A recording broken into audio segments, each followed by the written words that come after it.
First Covenant Foundation is proud to present the Rainbow Covenant with Dr. Michael Dallin. We'll explore the Noahide movement and its connection to Israel and the Jewish people. For information, online, rainbowcovenant.org, firstcovenant.com, or call 1-313-891-1920.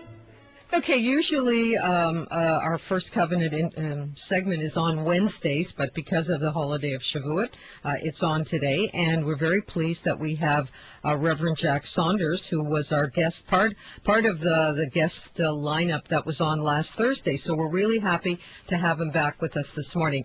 Reverend Saunders, how are you, and thank you for joining us. Oh, just fine. I'm glad to be back. It was, a really good show last Thursday. I got a lot of feedback, and I'm hoping that people will pick up copies of the Rainbow Covenant by Michael Dallin, because it really explains things very, very clearly. Okay, what are the people of Israel's role in the world? Right now, there's so much chaos. We're being told we're going to be wiped out by Hamas, by Iran. There's just so much going on, and there's so much negativity that it's hard to believe that people can, get that feeling of positiveness back. Well, about the time of this great celebration, by the way, of the giving of the Torah, it really defines in some way the role of the people of Israel.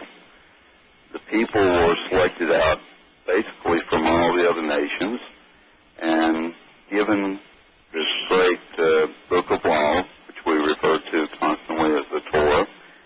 And this Torah defines the way a people lives as a priestly nation, and that this priestly nation would become not just a priest within itself, but a priest to the rest of the nations.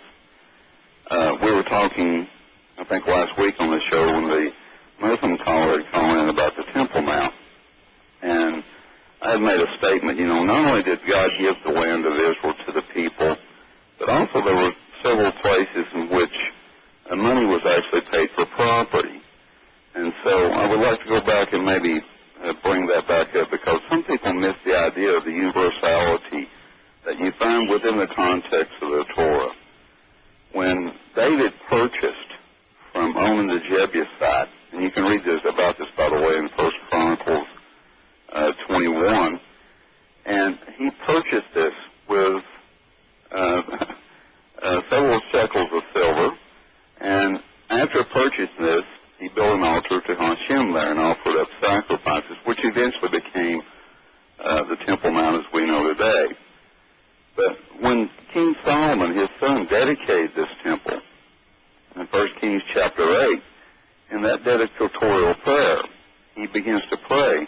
And he prays that this place would be a place that not only the people of Israel would come and pray toward, but also that the stranger, the non-Jew, and he specifically says that he's not of Israel, that he would come and that he would pray toward this place, and that Hashem would hear his prayers in heaven, and that he would answer him, and that eventually that the non-Jew, the stranger, would come to know Hashem just as the people of Israel know him.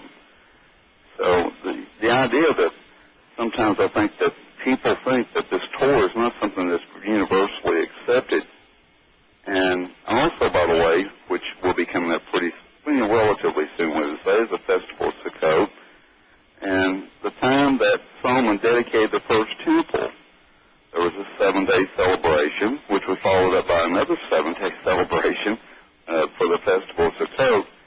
And during the festival of Sukkot, you have 70 sacrifices that are offered for the 70 nations. So the temple is a place where, yes, all are representative, but they're represented by the priesthood of the nation of Israel.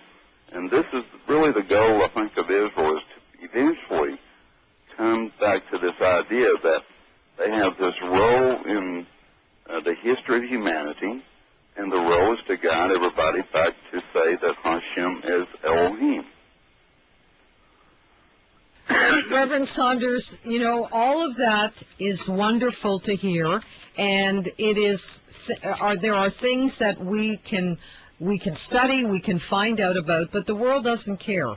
The people that are against Israel, they don't really care at all about the rules or the regulations. They just want the land of Israel, and they want the Jewish population to be wiped out, as they do with even the Americans. It is, no matter what you teach them, people still have their own ideas and thoughts. When you were on last week with Michael and Rabbi Katz, we had a Muslim gentleman calling in who was very moderate and very understanding, but he didn't know the rules. He didn't know what the answers were to any of his questions. So how are you going to teach people? Is this book, The Rainbow Covenant, going to be of any help?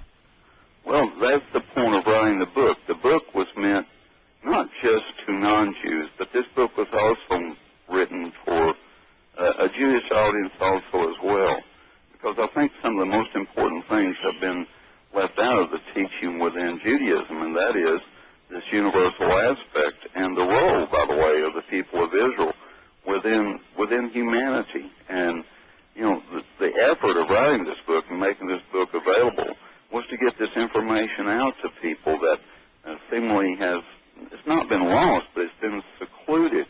And the reason that we came up with the foundation was to get not only the book out to people, but to have a site where we can place information on the firstcovenant.org site, where people can come and receive this type of information. It's throughout the context of the Torah, but sometimes the universality of the Torah gets lost because, we come to Mount Sinai and we say, okay, here is this Torah that's being given to the nation of Israel. But why was it given to them? And that really is kind of the answers that you find within the context of Michael's book, The Rainbow Covenant, and we try to deal with those topics, by the way, on firstcovenant.org. Well, I think that, if people are truly interested in finding out the truth about any matter, Reverend Saunders, their lives are going to change and people around them. But many people don't want to change. They have their ideas, and no matter what you do, like the Jimmy Carters of the world, and the fact that now the ambassador to the U.S. said today that it was unlikely that Jonathan Pollard will ever be released. The fact that he's not been executed should be an act of clemency. Why are there two rules, one against one people and one against the Jews? So that's, to me, the reason they're keeping him in jail is because he did the biggest mitzvah in the world. He saved the world when the Iraqi reactor was taken out by Israel because the Americans didn't give them that information. And he's still in jail, rotting in jail. Well, this, again, is one of those tragedies that we have to face the reality of the world in which we live in, that doing good is not always rewarded. And that is the honest truth. And so we have to face the reality of that.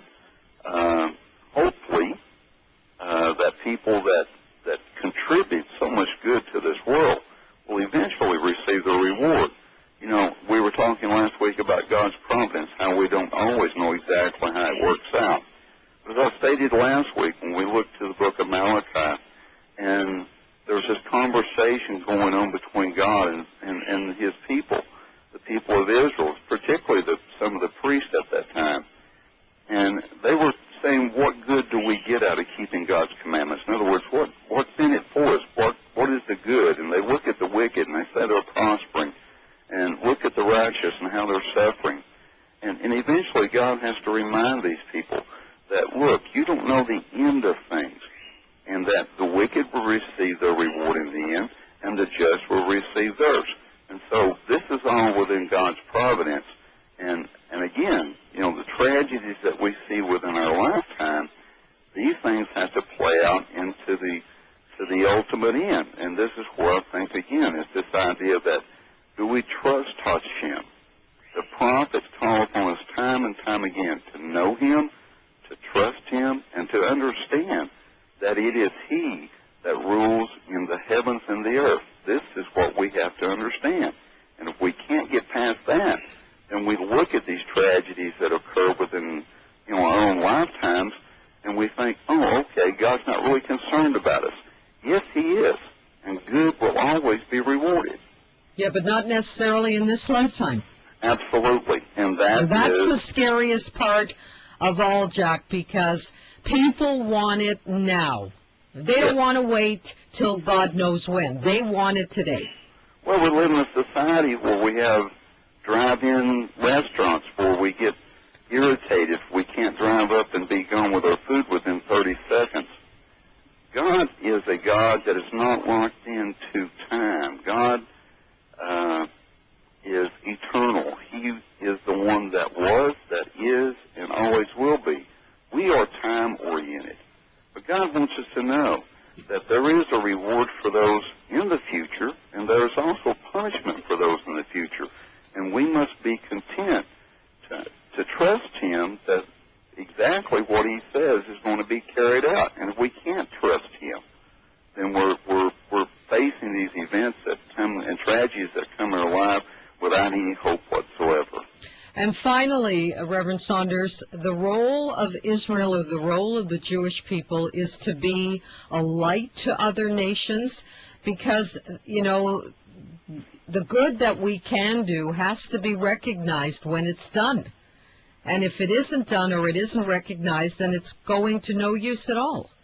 Absolutely. And, you know, this is a promise that God makes to Abraham in the very beginning. When we read in Bereshit, or in Genesis chapter 12, verses 1 through 3, that God will ultimately bless those nations that bless Israel, and that He will ultimately curse those that curse Him. But then the final statement, it says that in Him, in the nation of Israel, the people that will proceed from Him, that finally all the nations of the earth will be blessed. And we are blessed by the people of Israel.